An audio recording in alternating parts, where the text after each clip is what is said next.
un verdict relativement satisfaisant dans la mesure où la peine prononcée est moindre que celle demandée par le ministère public. Et puis surtout, il n'y a pas eu cette interdiction du territoire qui aurait complètement coupé mon client de sa vie de famille, de son environnement, alors qu'il est en France depuis plus de 20 ans. Qu'est-ce qui a fait pencher la balance, je dirais, peut-être en faveur de votre client qui finalement se voit infliger une peine inférieure à celle requise?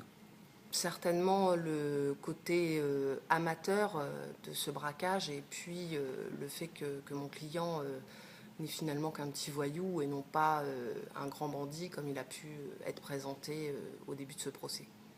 Il s'est laissé entraîner dans cette histoire? Effectivement, il y a de fortes chances pour que non seulement il se soit laissé entraîner, mais qu'il ait subi de fortes pressions pour effectuer ce braquage. Il n'a pas pu dire qui était son complice?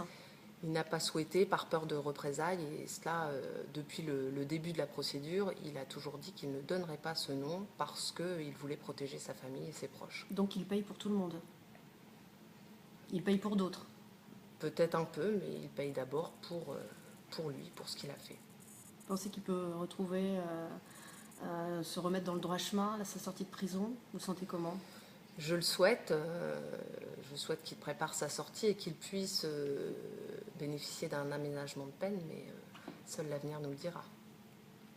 Concernant un appel éventuel, est-ce que vous avez déjà réfléchi à tout ça? C'est peut-être un peu prématuré. C'est un peu prématuré, mais la peine me paraît relativement satisfaisante. Est-ce que c'est pas quand même cher payé pour, comme vous le disiez à l'instant, un petit voyou? À mon avis, oui, c'est déjà cher payé, mais c'est la décision de la cour d'assises et nous n'y pouvons plus rien à ce stade-là. Mais comme vous le disiez, c'est juste, c'est pas du grand banditisme, quoi. On en est bien loin. Non, on est vraiment dans le petit voyou de banlieue, un amateur qui s'est cru peut-être un peu trop puissant et qui, fort heureusement, a été arrêté dans cette escalade de délinquance.